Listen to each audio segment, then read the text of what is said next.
మనం చనిపోయే పరిస్థితుల్లో కూడా బయట పెట్టకూడని 7 రహస్యాల గురించి ఇప్పుడు మనం ఈ వీడియోలో తెలుసుకుందాం. జాగ్రత్తగా విన్నారు అంటే మీ జీవితం కూడా చాలా అద్భుతంగా ఉంటుంది. మనం మంచి వ్యక్తితో కలిగిన స్నేహం, సంబంధం చెరుకు లాంటిది. ఇక ఆ చెరుకుని మనం పిండినా, కొట్టినా, రుబ్బినా సరే కేవలం తీపి మాత్రమే వస్తుంది. కాబట్టి ఈ లోకంలో చుట్టూ ఉన్న వాళ్ళు ఎవరు ఎలాంటి వాళ్ళో తెలుసుకొని జాగ్రత్త పడు. ఆలోచించి నిర్ణయం తీసుకో. నీ జీవితం బ్రహ్మాండంగా ఉంటుంది.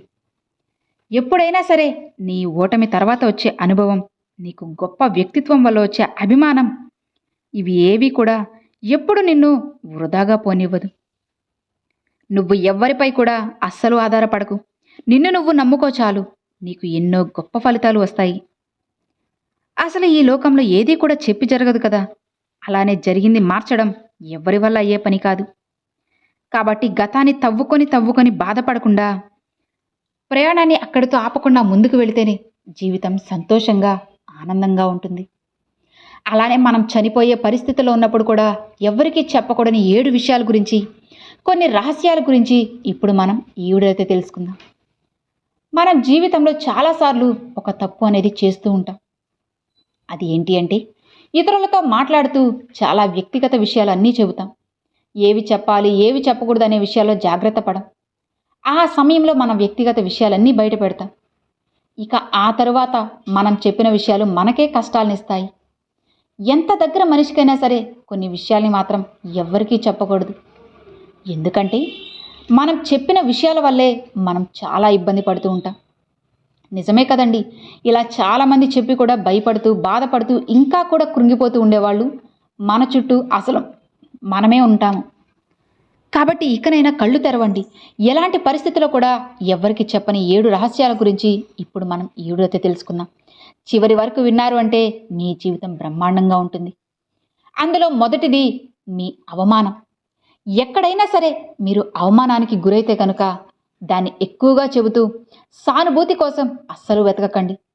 ఎందుకంటే కొంతమంది మీ అవమానాన్ని వాడుకొని అందరి ముందు మిమ్మల్ని చులకన చేస్తారు. కాబట్టి అందుకే ఎట్టి పరిస్థితుల్లో కూడా మీకు ఎక్కడ అవమానం జరిగింది, ఎందుకు అవమానం జరిగింది ఎవ్వరికీ చెప్పకండి. ఇలా చెప్పడం వల్ల మీరు ఏదో వాళ్ళు జాలి చూపిస్తారని చెప్పారు అంటే అది మీకు దొరకకపోగా తర్వాత మీకు మళ్ళీ వాళ్ళ నుంచి ఏదో ఒక రోజు, ఈ రోజు కాకపోయినా సరే ఏదో ఒక రోజు వాళ్ళ మాటలతో కానీ ఎలా అయినా మీకు ఖచ్చితంగా అవమానం జరుగుతుంది. నలుగురు ముందైనా సరే వాళ్ళు మీకు తప్పకుండా అవమానం చేసే తీరుతారు. కాబట్టి పొరపాటున కూడా మీకు ఎక్కడైతే అవమానం జరిగిందో, ఎక్కడైతే మీరు అవమానానికి గురయ్యారో దాన్ని మీరు ఎవ్వరితోనూ కూడా అస్సలు పంచుకోకండి. ఇక రెండవది, మీ కుటుంబ విషయాలు, మీ ఇంట్లో జరిగే విషయాలు, గొడవలు, ఒప్పందాలు, లౌకిక విషయాలు ఇతరులతో అస్సలు చెప్పకూడదు. వాళ్ళు ఒక్కసారి వినగానే మీ ఇంటి విషయాలు అప్రతిష్టకరంగా మారిపోతాయి. మన ఇంటి గొడవలు ఎప్పుడూ కూడా మన ఇంటికే పరిమితం కావాలి. భార్యాభర్తల మధ్య జరిగే వ్యక్తిగత విషయాలు ఇంకా రహస్యంగా ఉంచాలి. కాబట్టి అలా కాకుండా ఒక్కసారి ఈరోజు చిన్న విషయంకి భార్యాభర్తల మధ్య గొడవ జరగగానే వెళ్ళి చుట్టుపక్కల వాళ్ళకి, ఇరుగు పొరుగు వాళ్ళకి అందరికీ చెప్పుకుంటూ వెళ్ళాము అంటే మన గొడవ అనేది సద్దుమణుగు కాకపోవడమే కాకుండా ఆ గొడవ ఇంకాస్త పెరుగుతుంది. ఎందుకంటే ఎప్పుడైనా కానీ ఇద్దరి మధ్యన మూడో మనిషి వచ్చారు అంటే ఆ గొడవ అనేది ఇంకా రెట్టింపు అవుతూ ఉంటుంది. కాబట్టి అస్సలకి మీ ఇద్దరి మధ్య మూడో వ్యక్తిని పొరపాటున కూడా రానివ్వద్దు. గుర్తుపెట్టుకోండి, అది ఏ బంధమైన కానివచ్చు, స్నేహితులు కానివచ్చు, భార్యాభర్తలు కానివచ్చు, ప్రేమికులు కానివచ్చు, కుటుంబ విషయాల్లో ఎవరైనా సరే ఇద్దరి మధ్యలోకి ఒకరు వెళ్ళారు అంటే అది ఇంకా పెద్దదవుతుంది. అలానే మీ కుటుంబ విషయాలను, ఇంట్లో జరిగే విషయాలను పొరపాటున కూడా ఎవ్వరికీ చెప్పకండి. ఇలా చెప్పడం వల్ల మీ మర్యాదే పోతుంది. మీ కుటుంబమే కదా నవ్వుల పాలు అవుతుంది. కాబట్టి ఎవరు ఎప్పుడూ కూడా ఇలాంటి విషయాల్ని అస్సలు చెప్పకూడదు. ఇక మూడో విషయం ఏంటో తెలుసా? గత తప్పులు, అలానే భవిష్యత్తు ప్రణాళికలు. మీ జీవితంలో మీరు చేసిన తప్పులు ఎవ్వరికీ చెప్పకూడదు. ఎందుకంటే అది విని వాళ్ళు మీ గురించి తక్కువగా అనుకుంటారు. కాబట్టి అలానే నువ్వు భవిష్యత్తులో ఏం చేయాలని నిర్ణయించుకున్నా దాన్ని రహస్యంగా ఉంచు. ఎందుకంటే కీడు కోరేవారు నీకు అడ్డంకుల్ని సృష్టిస్తూనే ఉంటారు. కాబట్టి నువ్వు గతంలో చేసిన తప్పుల గురించి, అలానే నీ భవిష్యత్తులో నువ్వు ఎలా ఉండబోతున్నావో వాటి గురించి అస్సలు పొరపాటున కూడా ఎవ్వరికీ నువ్వు అస్సలు బయటికి రానివ్వకు. ఇలా రానిస్తే తర్వాత నువ్వే కష్టాలు పాలు కావాల్సి వస్తుంది. కాబట్టి జాగ్రత్త. ఎవరికి ఏది చెప్పాలో తెలుసుకో. ఇక 4వది, మీ బలహీనతలు అలానే మీ బలాలు. మీ బలహీనతలను ఎవ్వరికీ తెలియనివ్వద్దు. తెలిసిన వెంటనే వాళ్ళు దాన్ని వాడుకుంటారు. అలానే మీ బలాన్ని కూడా ఎవ్వరికీ చెప్పకూడదు. ఎందుకంటే దానికి వ్యతిరేకమైన ప్రణాళికలు రచిస్తారు కాబట్టి. ఎవరికైతే మన బలాలు బలహీనతలు చెబుతామో ఇక వాళ్ళ వల్లే మనకి ఏదో ఒక సమస్య అనేది వచ్చి పడుతుంది. మన బలం చూసి అది ఇంకా దెబ్బ కొట్టాలని చూస్తారు. లేదా మన బలహీనతలు అనుకోండి, అవి ఎవరికైతే తెలియకూడదో మన శత్రువులకి వెళ్ళి చేరవేస్తారు. కాబట్టి ఎప్పుడు కూడా ఎప్పుడైనా సరే పొరపాటున కూడా మన బలం కానీ అలానే మన బలహీనతలు కానీ ఎవ్వరికీ అస్సలు చెప్పకండి. ఇలా చెప్పడం వల్ల మీరే చిక్కుల్లో పడాల్సి వస్తుంది. జాగ్రత్త. ఇక 5వది, మీ ఆదాయం. మీరు ఎంత సంపాదిస్తున్నారు, ఎంత సంపద ఉందో అస్సలు ఎవ్వరికీ కూడా చెప్పకండి. ఎక్కువ సంపాదన ఉన్నట్లు తెలియజేస్తే సాయం అడుగుతారు. ఇవ్వకపోతే వారిలో దురభిప్రాయం పెరుగుతుంది.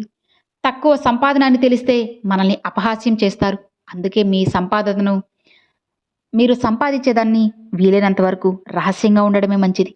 అలా కాకుండా నేను అంత సంపాదిస్తాను, ఇంత సంపాదిస్తాను, నెలకు నాకు అంత వస్తుంది, ఇంత వస్తుంది, నేను ఆ బిజినెస్ చేస్తున్నాను, ఈ బిజినెస్ చేస్తున్నాను అని చెప్పి అందరికీ గొప్పలు చెప్పుకున్నారు అంటే అందరూ కూడా ఇక వీళ్ళకి ఎంతుంది కదా, అంతుంది కదా, వీళ్ళకన్నా ఎవరు బాగుంటారు చెప్పండి, వీళ్ళకన్నా ఎవరు ఎక్కువ సంపాదిస్తారు చెప్పండి, వీళ్ళే అందరికన్నా రిచ్, అందరూ బాగున్నారు, మీకేంటి అని చెప్పి మనల్ని అడుగుతారు. అలానే ఎవరికి సాయం కావాలన్నా మనల్ని అడుగుతారు. ఒకవేళ 1-2 సార్లు సాయం చేసి మంచి పేరు తెచ్చుకున్నా 3వసారి సాయం చేయకపోతే ఇక మనల్ని ఆడిపోసుకుంటారు. ఇక నువ్వు నాకు అది చేయలేదు, ఇది చేయలేదు అని చెప్పి మిత్రులుగా ఉన్న వాళ్ళు కూడా శత్రువులు అయిపోతారు. కాబట్టి మీరు ఎంత సంపాదిస్తున్నారు అన్న విషయాన్ని ఎవ్వరికీ కూడా చెప్పకండి. ఇక 6వ విషయం, మనసులోని ప్రతి విషయం, మనసులో వచ్చే ప్రతి ఆలోచనను బయట పెట్టకండి. కోపం, బాధ, అసహనం, అసూయ ఇలాంటివి చెప్పడం వల్ల మనిషి విలువ తగ్గిపోతుంది.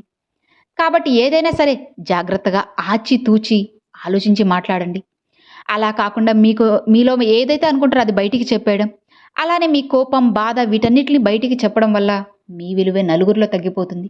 వాళ్ళకి చూసావా ఎంత కోపమో, వీళ్ళకి చూసావా ఎంత అసూయ, ఎంత బాధ, అసలు కొంచెం కూడా ఓర్చుకోలేరు, వీళ్ళేం జీవిస్తారు అని చెప్పి మనల్నే తక్కువ చేసి మాట్లాడతారు. కాబట్టి మనకి ఎంత కోపం ఉన్నా మన మనసులోని విషయాలను, మన బాధని ఎవ్వరికీ కూడా చెప్పుకోవాల్సిన అవసరం లేదు. ఇలా చెప్పుకోవడం వల్ల మనమే నలుగురిలో చులకనైపోతాము. ఇక 7వ విషయం, ఆఖరిది ఏంటో తెలుసా? దానం మరియు పుణ్యకార్యాలు. దానం చేశాక చెప్పడం అనేది చాలా తప్పు. దానం అనేది గోప్యంగా చేస్తేనే దానికి విలువ ఉంటుంది. అలా కాకుండా గర్వంగా చెప్పుకుంటే దానికి ఫలితం ఉండదు. కాబట్టి మీరు చేసిన దానం అలానే పుణ్యకార్యాలు ఎవ్వరితోనూ అస్సలు చెప్పకండి. వాటిని రహస్యంగా ఉంచుకోండి. అప్పుడే మీకు విలువ. పెద్దలు అంటూ ఉంటారు కదా, కుడి చేతితో చేసిన సాయం ఎడమ చేతికి కూడా తెలియకూడదు అని. అలానే మీరు చేసిన సాయం ఎవ్వరికీ కూడా తెలియకుండా ఉంటేనే మీకు కూడా మంచి జరుగుతుంది. సో విన్నారు కదండి, ఈ 7 విషయాలు మీరు చచ్చేంత వరకు ఎవ్వరికీ కూడా చెప్పకూడదన్నమాట. ఇలా కాకుండా చెప్పేశారు అనుకోండి, మీరే ఖచ్చితంగా కష్టాల్లో పడాల్సి వస్తుంది. కాబట్టి ఏ విషయాలు ఎవరికి చెప్పాలో ఎవరికి చెప్పకూడదో తెలుసుకున్న వాళ్ళే నిజమైన జ్ఞానవంతులు. లేదా మనం ఎంత చదువుకున్న వ్యర్థమే కదా, ఎంత సంపాదించినా అది దండగే కదా. కాబట్టి ఎవరు ఎలాంటి వాళ్ళో తెలుసుకోండి, ఎవరు మంచి వాళ్ళో ఎవరు చెడ్డవాళ్ళో తెలుసుకోండి, ఎవరికి ఏది చెప్పాలో అదే చెప్పండి, ఎవరితో ఎంతవరకు ఉండాలో అంతవరకే ఉండండి. అప్పుడే మీ జీవితం బాగుంటుంది. అర్థమైంది కదా? Thanks for watching friends.